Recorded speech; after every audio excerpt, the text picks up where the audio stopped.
नौशाद साहब, सामने आ चुका है सर, अक़वाम मुत्तहिदा के माहिरीन ने एक रिपोर्ट तैयार की है जिसमें 7 मई को पाकिस्तानी हुदूद में भारतीय हमले को यूएन चार्टर की खिलाफ वर्जी भी सर करार दे दिया गया है। क्या इस रिपोर्ट का भारत पर कोई असर होगा, आप समझते हैं?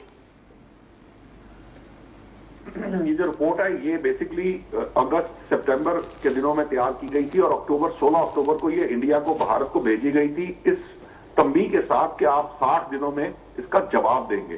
तो जब आज 15 दिसंबर को 60 दिन पूरे हुए, ना उन्होंने अपनी किसी वेबसाइट पे शाया किया और ना जितने सवालात इसमें पूछे गए थे ना उनके जवाब दिए, तो ये 5 माहिरीन थे जिन्होंने ये रिपोर्ट तैयार की थी, जो खुसूसी माहिरीन हैं, स्पेशल रैपरटोर हैं।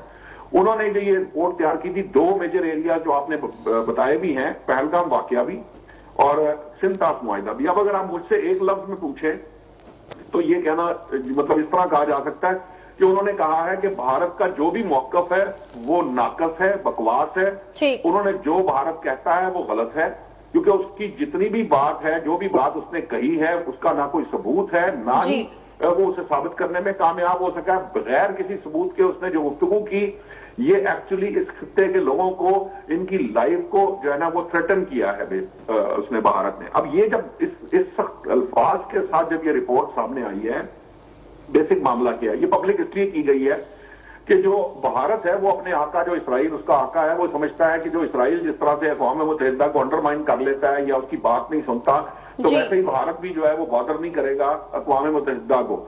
ऐसा हो नहीं सकता। जो इसराइल है उसके और राब्ते और मामलात हैं पूरी दुनिया के अंदर, खासतौर पर यूरोप के अंदर और अमेरिका के अंदर। वो बहुत से मुल्कों के अंदर न सिर्फ फाइनेंशियली बहुत स्ट्रांग है, बल्कि ये साइबर सिक्योरिटी और सिक्योरिटी से रिलेटेड चीजें हैं वो भी उसकी बहुत स्ट्रांग है। बहुत सी जो कौमें हैं वो उसकी मरहून मिन्नत है इन दोनों मामलात के अंदर। भारत का ऐसा कोई मामला नहीं है। भारत ये समझता रहा है कि जी मैं जो मौकफ, उसने जो आंखों में धूल झोंकी पूरी दुनिया की, एक वो अपने आप को सेकुलर मुल्क कहता रहा, जो वैसे ही पूरी दुनिया के सामने आ गया। ये जो जब से बीजेपी की हुकूमत आई है, वहां हिंदुत्व का मामला है वो पूरी दुनिया ने देखा। दूसरा मामला उसका उस वक्त खराब हुआ जब उसने कनाडा और अमेरिका, बरतानिया और ये दीगर ममालिक में, ये अबूधाबी और मिडल ईस्ट के अंदर भी इस तरह के मामला सामने आए। ये जो रॉ के लिए काम करते थे इनके एजेंट, और ये जो वहां पर अपनी पॉलिसीज है उसको इम्प्लीमेंट करने के लिए टारगेट किलिंग करते थे, जब से वो मामला सामने आया पूरी दुनिया के, तो इसके चेहरे से नकाब हट चुका था। अब मामला ये है, पाकिस्तान मुसलसल ये मौक़िफ़ इख्तियार किए हुए था कि जनाब हमारे यहाँ दहशतगर्दी में भारत मुलव्विस है जी, भारत इसके पीछे है, अफगान सरजमीन को ये इस्तेमाल करते हैं और हमें इन्होंने एंगेज किया हुआ है। तो असल में ये जो दहशतगर्दी फैला रहा है, एक्सपोर्ट कर रहा है, ये सारे का सारा इसका जो जिम्मेदार है वो भारत है।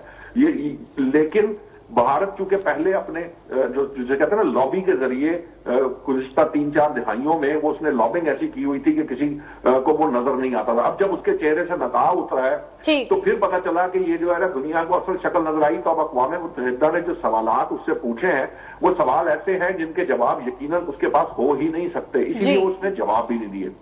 इंपॉर्टेंट पहलू ये है कि जब ये बात सामने आ जाए तो इसके अंदर जो एक जिक्र हो गया, हालांकि ये सिर्फ पहलगाम वाक़े से मुतल्लिक थी और सिंध तास मुआहिदे से मुतल्लिक थी, लेकिन इसकी जो बुनियाद है हमारी दोनों ममालिक के दरमियान वो कश्मीर है।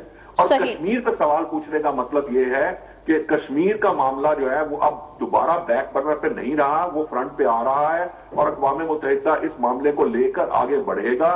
पाकिस्तान ने अगर सही तरीके से अपने कार्ड खेले तो ऐन मुमकिन है कि जो कश्मीर का मामला है उसके ऊपर अक़वाम मुत्तहिदा पाकिस्तान के साथ खड़ा हो और वो जो इस्तवाब राय की जो करारदाद आज तक कई दिहाइयों से पेंडिंग पड़ी है उस पर कोई हमें अमली कदम भी उठता नजर आए।